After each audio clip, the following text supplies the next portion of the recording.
Olá pessoal, tudo bem com vocês? Meu nome é Poliana e agora eu vou estar falando um pouquinho sobre os riscos nas atividades laborais. Então, quais são os riscos que os trabalhadores estão expostos ao executar o seu trabalho, tá? Então, assim, na segurança do trabalho, a gente tem 5 tipos de riscos ocupacionais. Então, antes de falar sobre eles, o que seria um risco ocupacional? O risco ocupacional vai ser a existência da probabilidade de um trabalhador sofrer algum dano devido à sua atividade rotineira de trabalho.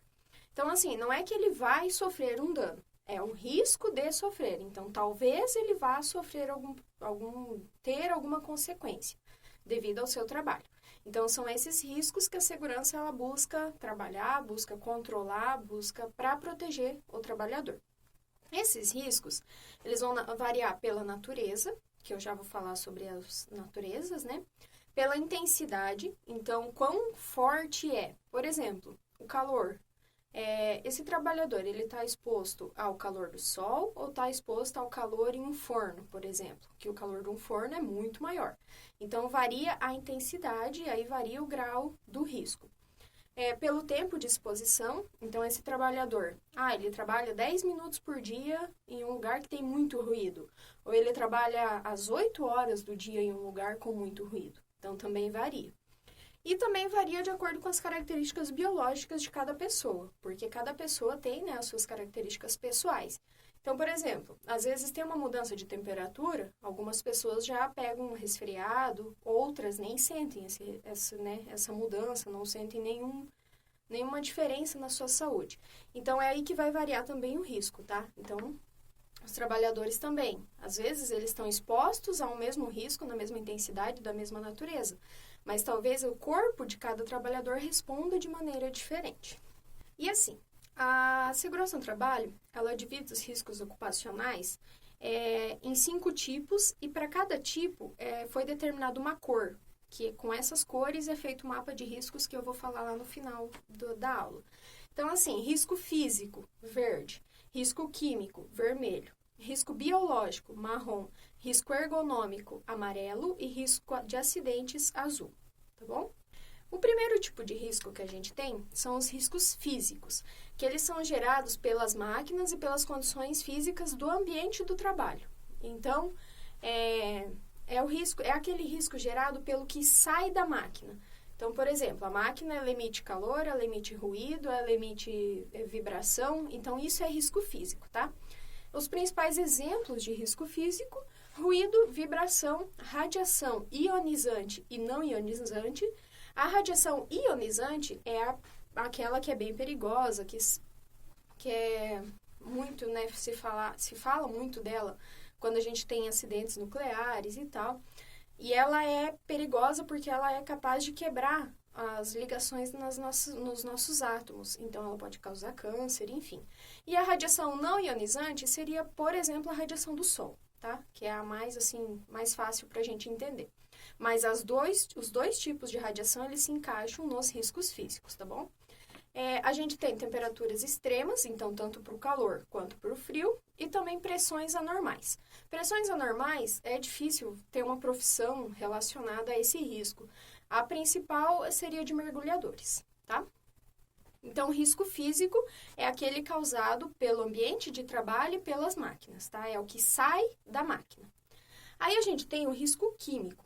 O risco químico vai ser aquele causado por substâncias, compostos ou produtos que eles podem penetrar no nosso organismo pela via respiratória, pela pele ou por ingestão e aí vão causar algum tipo de mal na nossa saúde. Exemplos, poeiras, fumos, névoas, líquidos, por exemplo, líquidos de produtos químicos, tá? Então, tipo ácidos, enfim. E aqui, nos riscos químicos, a gente tem que tomar muito cuidado com o fato do carro ligado dentro da garagem, tá bom? Por que não ficar com o carro ligado em um local fechado? Porque na hora que o carro está queimando o combustível, ele libera gás carbônico. Esse gás carbônico, ele é muito, muito pequeno e ele acaba entrando no nosso sistema, tanto por respiração como pela própria pele. E aí, o nosso sangue, ele tem uma quantidade de gás carbônico, só que quando essa quantidade dela é excedida, então quando tem mais gás carbônico do que o corpo suporta, do que é normal para o sangue, A pessoa ela é induzida a um estado de sonolência e aí acaba morrendo por parada respiratória. Então, ela acaba dormindo, né? E aí, depois, ela tem uma parada respiratória e morre. Então, assim, se você estiver num local com o carro ligado, uma garagem, ou enfim, qualquer local fechado, o risco é muito grande, tá? Porque você vai dormir e aí dificilmente, na verdade, você não vai conseguir acordar sozinho. Então, a não ser que alguém de fora venha e te socorra, provavelmente você vai morrer. Então, cuidado, tá, gente? Aí a gente tem o risco biológico, que vai ser aquele causado por micro-organismos e que vai ser capaz de desencadear doenças devido à contaminação por esses micro-organismos, vírus, bactérias. A gente, né, hoje está falando muito sobre o coronavírus. O coronavírus, quando a gente pensa no profissional da saúde, que se fala tanto, né, que os profissionais estão expostos a esse vírus e tal, isso nada mais é do que um risco biológico, tá? Então, hoje, na atualidade, está muito fácil entender o que é um risco biológico. E as atividades que elas favorecem o contato com esse risco biológico seria nos hospitais ou em qualquer área da saúde. Claro que hoje se fala muito em vírus, né? O corona, que pega por contato e tal. Mas o risco biológico, ele também conta nos hospitais por causa do contato com o sangue e com as fezes, tá? De humanos que acabam podendo, né, passar algum tipo de contaminação. Outras profissões seriam indústrias de alimentação, limpeza pública, então os coletores de lixo, e também laboratórios. Depois, a gente tem o risco ergonômico. Então, o que é o risco ergonômico? Quando fala em risco ergonômico, a gente já pensa, dor nas costas. Dor nas costas conta, mas não é só isso, tá? Então, o risco ergonômico vai ser qualquer coisa que afeta o bem-estar do indivíduo, tanto físico, quanto mental, quanto organizacional. Então, assim, um esforço físico excessivo, um transporte e levantamento de peso de forma exagerada, isso é risco ergonômico. Pode levar a problemas físicos, pode levar a um problema de coluna, uma dor nas costas, um problema no joelho, não sei. Mas, além disso, a gente tem, por exemplo, jornadas de trabalho extensas que podem afetar o mental da pessoa. A gente tem muitos casos, por exemplo, de professores, né, que acabam tendo que ficar afastados e tal. Isso conta como um risco ergonômico, tá? Então, o risco ergonômico não é só um problema de coluna, um problema na mão, no joelho, não. O risco mental, o risco de depressão, de síndrome do pânico, todos esses problemas mentais, eles também contam como risco ergonômico, tá? E o trabalho noturno, ele também é considerado um risco ergonômico. Então, é por isso que as pessoas que trabalham à noite, das 10 da noite às 6 da manhã, elas ganham um adicional, tá? Que é o chamado adicional de insalubridade, que eu vou falar na próxima aula. Mas essas pessoas, eles ganham esse adicional no salário justamente por trabalharem em horário noturno. E o último risco, que é o risco de acidentes. Então, o risco de acidentes, ele vai ser qualquer fator que coloca o trabalhador em risco, e esse fator, ele é gerado pelas máquinas ou pelo espaço de trabalho. Então, assim, mas o risco físico, ele não era gerado pelas máquinas também? Sim, o risco físico é o que sai da máquina, então ruído, vibração, calor, enfim. O risco de acidente é o você pôr a mão dentro de uma máquina, é o você colocar um pé dentro de uma máquina, é o você, chutar alguma coisa que está, né, num espaço que não deveria estar, então, devido à desorganização. Então, isso é um risco de acidente, tá? Exemplos de risco de acidentes: arranjo físico inadequado, máquina sem proteção, armazenamento inadequado, EPI inadequado. Então, quando o equipamento de proteção individual ele é inadequado, ele não é certo para aquele uso, então isso conta como um risco de acidente. E aí, falando-se de todos esses riscos, a gente tem o mapa de riscos. De acordo com a legislação, toda empresa deveria ter o seu mapa de risco. Infelizmente, não é assim que acontece, tá? Infelizmente, a gente tem poucas empresas que possuem um mapa de risco. Mas o que seria esse mapa de risco, então?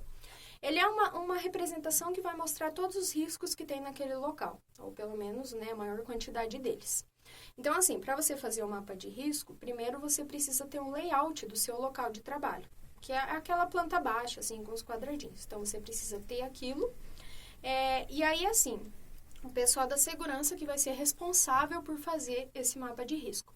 Então, precisa ser alguém que conheça a empresa, que conheça os setores, que conheça o que é feito, quais são os riscos que os trabalhadores, né, estão expostos, até tanto que a pessoa que faz o mapa, ela precisa estar em contato com os trabalhadores, porque ninguém melhor do que os trabalhadores para saberem quais são os riscos, porque são eles que estão lá todos os dias, trabalhando, em contato, enfim. Então, a pessoa da segurança, ela vai analisar o que tem em cada local e aí ela vai fazer o mapa. Então, para fazer o mapa, a pessoa ela vai pegar a planta baixa e aí ela vai olhar. Banheiro. Que risco que tem no banheiro?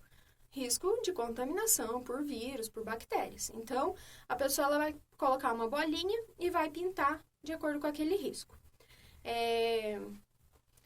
Eu vou na diretoria. Que risco que tem na diretoria? Talvez o risco de ficar muito tempo sentado, não ter, né, uma ergonomia, o risco de um trabalho repetitivo, talvez. Então, isso é risco ergonômico. Então, ela vai colocar uma bolinha e vai pintar de amarelo. Aí, ela vai para a produção. Que risco que tem na produção? Tem ruído, tem calor, tem vibração. Tá, então tem risco físico. A pessoa vai pegar uma bolinha e vai pintar de verde. Risco químico. Tem um risco químico? Pode ter, dependendo de que produto químico que é usado naquele setor, na produção, enfim. Então, ela pinta uma bolinha de vermelho. Risco de acidentes? Tem, com certeza, porque tem máquinas que você pode, né, acabar se machucando, principalmente máquinas, né, mas não só isso. Então, pode ter, sei lá, um armazenamento inadequado, uma disposição inadequada dos locais de trabalho. Então, a pessoa pode ter um acidente aí, e aí a pessoa vai e pinta, coloca uma bolinha e pinta de azul. Entenderam mais ou menos o sentido do mapa de risco? Então, para se fazer o mapa de risco, tem que ser uma pessoa que conheça o local de trabalho. Então, é isso, pessoal. Espero que não tenha ficado nenhuma dúvida. Bons estudos e até mais.